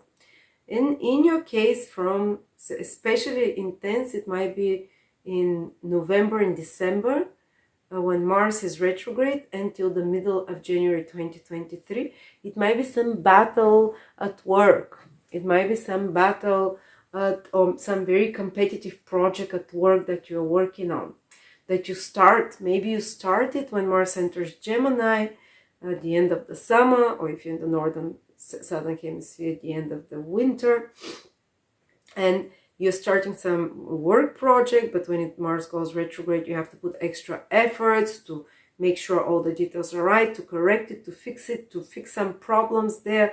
And by the time in mid-January Mars starts turning direct, or maybe by March, by the end of its stay in Gemini, you might have completed some very difficult work project that really you focused a lot of your energy on it, a lot of mental energy as well, because it's in Gemini, and physical energy. And some of you might even, what does, just checking something. Mars rules your 11th house and your 4th houses. So you might be working on some project connected to large groups of people, or project that you're fixing, putting a lot of energy into, connected to home or property around that time. And I think Jupiter in the 4th house will help you, but will help you from the beginning of 2023 with such projects. But 6th house is the house of the labor, the hard work, and Mars there almost requires you to some physical work that you'll be doing, almost like you might be fixing something, you might be repairing something, it might be connected to property, or it might be some large-scale projects for gains, or to reach large groups of people, because Mars rules your 11th house, or to create more material gains, because it's the 11th house, so wider reach to larger groups of people, and you're working behind the scenes with Mars in the 6th house, like having a lot of extra details to do, and to let's redo that, let's fix that, whatever, And yeah, it might be stressful during the retrograde because it slows down on the extra obstacle, but then it starts moving direct and you might have completed some really big project with home, with property, or that can reach larger audience.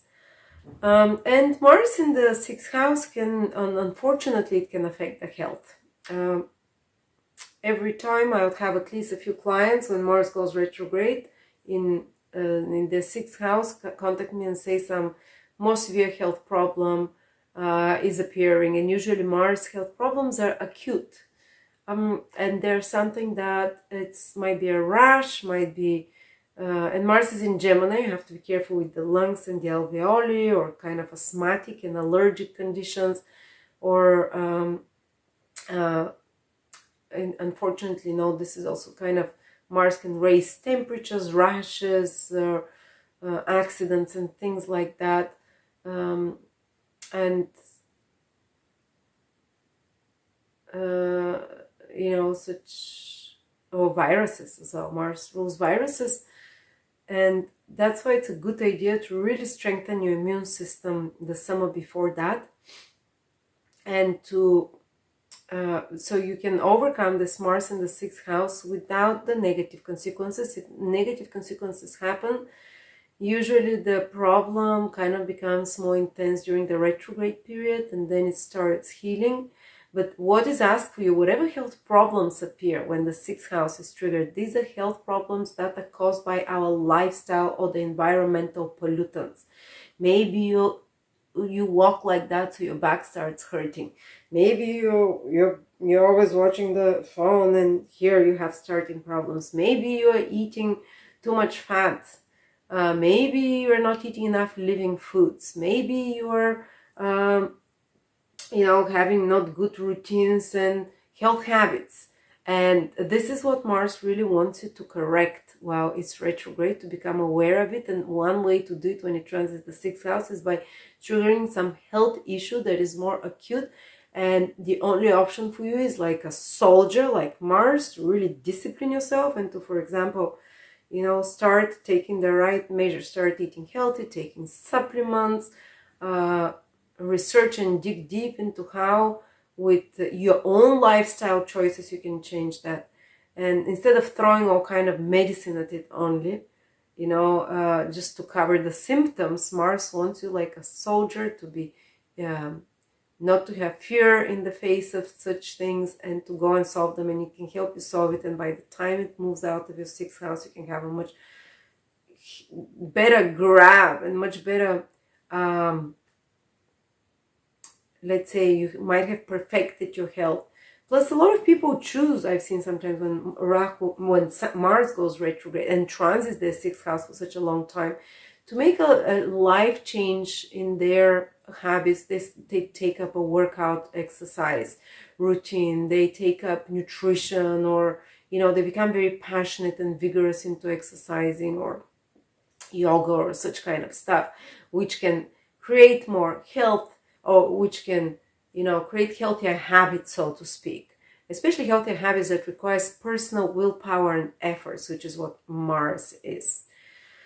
If you're someone who is already in such a field, like you're veterinary, you're a policeman, you're military, sixth house field as such, or you're a doctor, a nurse, or you're a homeopath, or you're a healer, or you're someone who in a gym instructor, fitness instructor, dietitian.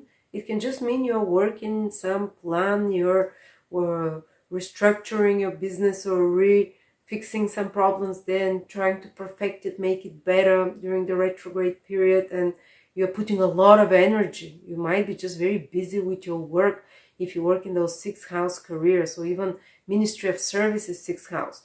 And even if you're not in such a career, you might become passionate into contributing to those in need, because the sixth house is the house of Virgo energy, where the person really wants to be of use, to be helpful, whether you're helping friends, Mars, the rule of the 11th house, fix or repair their homes, or maybe going and helping at building homes for others, doing some charity for such people.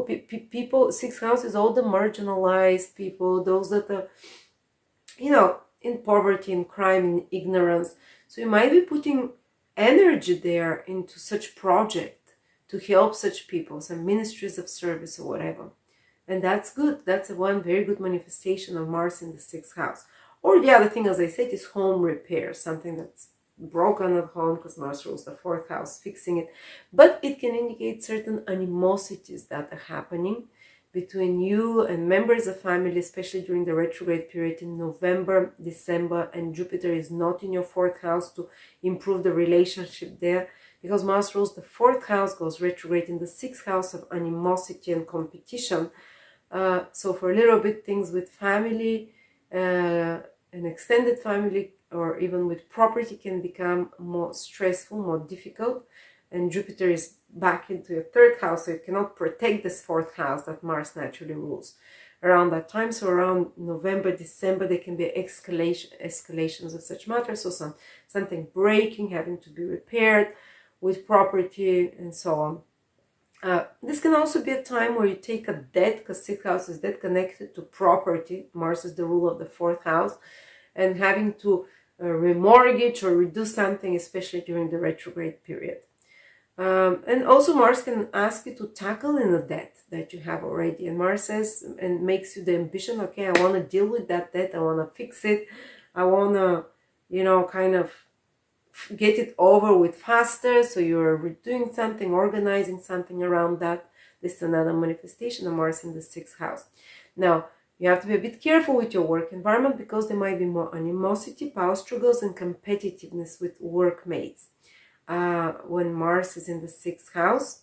On another level, it can mean that you're doing some internship, because 6th house rules the disciple, the intern, where for someone, and it's kind of extra demanding while Mars is retrograde.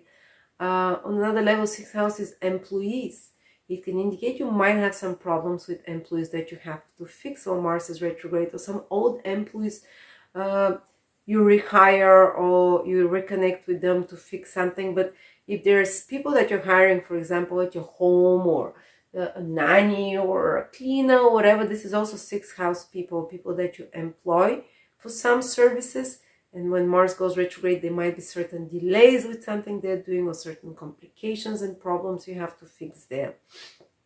Or you might be working for your employee. If you're a manager and you have employees, you might be having some problems with those employees, some arguments, some firing that you have to do, and rehiring or rearranging, or some competition with human resources there. Or if you work in human resources, this can be a very busy period where you're dealing with some issues, stresses, and by the time you resolve them, you might be very happy with what you are able to do, how you fix that problem, and you might be quite busy. But usually for anyone, 6th house is employment. It can definitely make you very focused on work and some work duties and responsibilities. And of course, Saturn from the 2nd house is helping, because you're with a very responsible state of mind for resources, so a kind of, you see, and Mars likes being in the 6th house. It likes doing those difficult things. It likes working. You can even become a little bit workaholic when Mars is in your 6th house for 5-6 months, because there can be much more increased level of work, of responsibilities, of even if you don't go to work, daily routines at home and the daily errands that you have to work can intensify, can feel a bit more stressful. Plus, Mars wants you to change your daily routines and habits to work faster and smarter, not just hard. And that's why it's a lot about reorganizing things for those 4 or 5 months in your environment, on your desk, with your work process. Again, Mars likes to do things faster, so you can organize your daily activities and routines in a way that you become more efficient and faster somehow. And you can have a lot of work with tools. Mars rules tools. You might be doing something with tools around that time. I don't know what it is. I'm just throwing things there. Or a lot of repairs that you become passionate about, especially during the retrograde period, those 2 last months of the year. Or repairs of any sort, yeah. Plus, the 6th house can indicate Mars, especially when it goes retrograde, that you might rethink your job. Some of you might decide to leave a job because you feel too frustrated with it, and you're like, that's it, the stress levels are too high. And if it is what it happens, it is what it happens. I mean, Saturn will stabilize despite of that, and I think you can find even better in your job after that. But also another thing is that an old job on an old project can come back to you.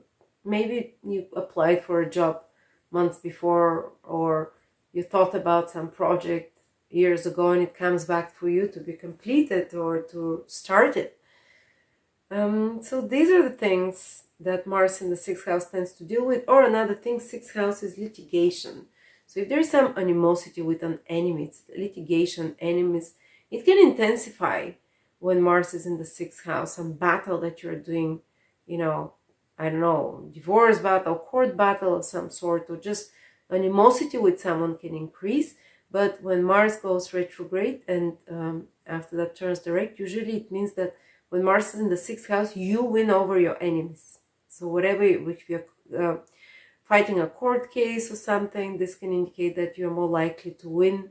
If you're fighting some enemies, you know, usually by the time Mars turns direct again, so 2023, you might be vindicated and win in some way. Just mentioning this. All right, and now let's see, Capricorns. Is Uranus, Neptune, and Pluto affecting any of you? Well, Uranus will affect those of you who are from 14 till 18 degrees in Capricorn. 14 till 18 degrees in Capricorn in a very positive way with a trine from your 5th house, which again tells me here, especially those 14 to 18 degrees, new romantic experience, plus Rahu is there with Uranus, new creative projects. You become more excitable, there is more adventure in your life. It's a good trine aspect. There is more love, more creativity, more fun, more games, new creative talents that I talked about that Uranus can also bring some help. Plus Uranian things can go very well in your life. If you have any business online, you can become more viral, create more social access and fame. Anything to do with new technologies, with computers, with online matters, Uranus, with alternative knowledge, with astrology. You might have great time with learning astrology or with doing astrology or doing anything alternative, unusual. Plus Uranus will help you, if it's your sun, usually have more freedom at your career. Your career can run really well, new opportunities coming there, some innovations in your career. Some male appearing with Uranian energy, excitable, new, innovative, progressive in your life. More adventure, definitely. If it's your moon, there can be a positive relocation, positive, much easier, exciting times for your families. Some interesting female appearing in your life, or some more excitable romantic connections and human connections, new people entering your life with Uranian energy, again, progressive, exciting, quirky, unusual, open-minded, very knowledgeable, very intelligent, and with your ascendant, everything that was said, it can be on all levels, especially through the romantic sphere, through creativity, new ideas that come to you, and new, and sudden, by the way, I forgot to say, for Capricorns, Rahu and Uranus in your 5th house, you can have sudden gains through speculative investments, like on, but Saturn in the 2nd house, say, be conservative.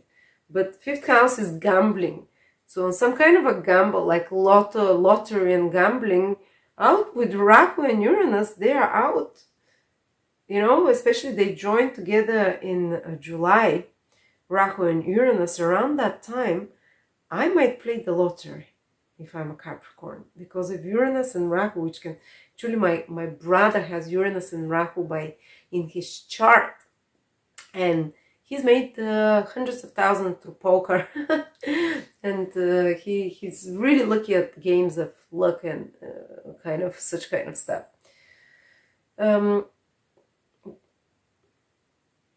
Okay, so I forgot what I was saying. Yes, so yeah, Uranus, this is how it's helping you. It's very positive. It tends to give you more energy, excitability, new interests in new topics, astrology, or new interests, new human contacts, new human interactions. It's new energy.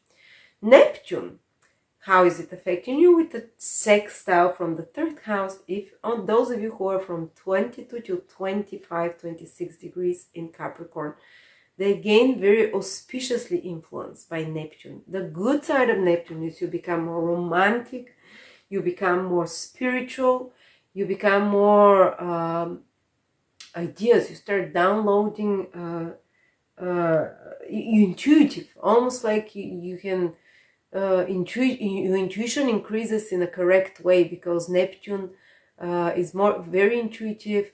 You can develop great sense of music if you're someone who is in music industry, in creative industry, where you have to create images, graphic designers, people that work with images, people that work with sound, people that work with color, people that work with healing, people that work with spirituality, people that work with past lives or anything spiritual, people that are artists, or people that even, someone who is a actor who has to impersonate others. These are all Neptunian careers. So people who are healers or in the medical field or pharmaceutical fields, your career will be going great. And with sextile, with opportunities, with developments, with good inspiration, or even if you're a doctor, nurse, very Neptunian, but only such careers. If you're in other kind of like more corporate career, 9 to 5, you can feel a little bit less interested in such career. Well, I think Saturn will stabilize you in the second house, Mars in the sixth house, but it's good to incorporate Neptunian thing with the sextile, because you can benefit a lot from Neptunian things. Go on a holiday to a country far away where you don't understand the language, where you kind of like a newborn there. Or go to a country like an island, some exotic place, some exotic island, which is Neptune. Take more holidays with Neptune sextile. You'd really enjoy it. Also find time for nature. You'd really enjoy it. It can really make you feel zen, relaxed, and read spiritual books, because Neptune is in your third house. Receive information or meditate. Third house is the monkey mind. You have a chance to kind of allow it to stop with meditation when Neptune is making a sextile from a third house. Plus, you can create some friendships that are Neptunian. Third house is acquaintances, friendship, which are with artistic, creative people, more spiritual people, healers, or gentle, kind people. You can receive help from friends as well with Neptune sextiling there, whether in your career, in your personal life. You can find yourself becoming more compassionate, gentle, altruistic, generally to others, and some romance can appear in your life, which feels like soulmate, gentle, and it's not deceptive, because that's the bad side of Neptune, but it's sextile, it's good, it's gentle, it's soul connection. And then the last group of Capricorns are those who are born from 26, 27, 28 degrees of Capricorn, those 3 degrees, 26, 27, 28 degrees. Maybe 25 as well, I would say 25, 26, 27, 28. They're going to have Pluto transiting those almost last 3 degrees, 25, 26, 27, 28. Now Pluto transits those degrees once every 250 years. So it's a once in a lifetime transit you're going to have. It lasts about 2 years. And it's life-changing, never going to be the same after that. Ask Capricorns or Capricorn rising or moon people who are the previous degrees, if you know someone before 25, before 26 degrees. They can give you some stories. Usually they sound like horror stories, but they always say, this is the best thing that happened in my life. Usually a person is confronted to meet their biggest fears. I can give you an example of a Capricorn rising and sun lady who had Pluto transit her sun first, and then a couple of years her ascendant. And her biggest fear was that, I'll just give it her story, that she will lose financial support from her partner, from her lover, and she'll have to do things alone. And that's exactly what happened when Pluto transited. So basically a lot of the old structures that we relied on get destroyed. Pluto's one's energy is to destroy, but it's also to rebuild. And that made her confront her biggest fear, but then she discovered her power amidst this biggest fear, because she discovered that actually she's way more powerful if she is independent than relying on someone. So what she did is she built her own business over those 2 years while Pluto was transiting her sun. And she actually, the business was with cleaning, which is very Plutonian. And now Pluto transited her ascendant a couple of years ago, and she did another Plutonian business, which is rejuvenation, IV, with getting vitamins in people's with IV and rejuvenating them. This very Plutonian rejuvenation, intravenous things, and how to become younger, how to regenerate yourself. She became a millionaire basically. And she gained her power back. She confronted her biggest fear, something that she felt will make her feel the weakest, and then she built back better. Sorry, I have to laugh at that. But then she she realized that she's way more powerful than she thought. So it's about taking your power back. But usually it can start with some crisis situation which makes you feel you have no power. Sometimes the theme of death is more often around the person. There might be people around you that die. With the sun, it might be an important male from your life. I just had Pluto square my sun, and 2 ex-boyfriends died of mine, and a teacher as well. Thanks God that everything is good with my dad. And with the moon, it might be a female, important female that goes away or that passes. Female friend. It's not necessary to be death though. I've seen many people who have Pluto transit, they don't experience close death, and not, they dying, for example. That's very extreme, but they think about death more. It's more in their consciousness. They start reading about life after death, researching psychologically, and sometimes it is about dealing with such matter of life and death. Pluto psychologically having to accept such things. But the person becomes much deeper, much intense, much more insightful. You can't lie to a person when they have Pluto transit. If they were naive, they're no longer naive, they're naivety. And usually sometimes our naivety is removed by some kind of a brutal activity or some brutal loss of betrayal of trust. Which is quite, sometimes I often see it with Pluto that it can happen. Don't expect the worst thing, of course. More spiritually aware people, more psychologically aware, they just go through psychological transformation, nothing big outside. But people who are a bit more, let's say, not into those deep topics, that are not so introspective, usually something like a crisis situation happens connected to death, to big destruction in life, to external being, their power being taken. If it's the sun, usually changing their career. But again, the final goal is to become more empowered and to realize that you have control over. But first, the control is taken away from you, so you feel a victim, powerless, and then you have to make and gather your willpower and strength, and you do it with Pluto. You do things that you never thought you were capable of. You do some great work. You do something that, like Iron Man. I've seen people run Iron Man marathon, people who could not walk more than a mile. Pluto comes, hits their ascendant or their sun, and within a year they are competing in Iron Man, a marathon or something that requires tremendous willpower. Pluto gives you that. But there might be this sense of dread with Pluto. I mean, like, people tell me when they're having Pluto transit, and they're feeling like, I feel something bad will happen, or crisis, I'm expecting some Armageddon, a personal apocalypse. So it's like a sense of dread. And they said, and then Pluto transit passes and nothing bad happened, but I had this feeling of dread. Sometimes it's just psychological. I had another partner, a person who had Pluto transit her moon, and there was a betrayal from a colleague of hers, because basically a betrayal. They stole her clients. So sometimes such things can happen. But again, she says, like, that was one of the feelings because she was a dentist. So her dentist partner stole her most faithful clients. He opened another cabinet and funneled them, and she was like so heartbroken.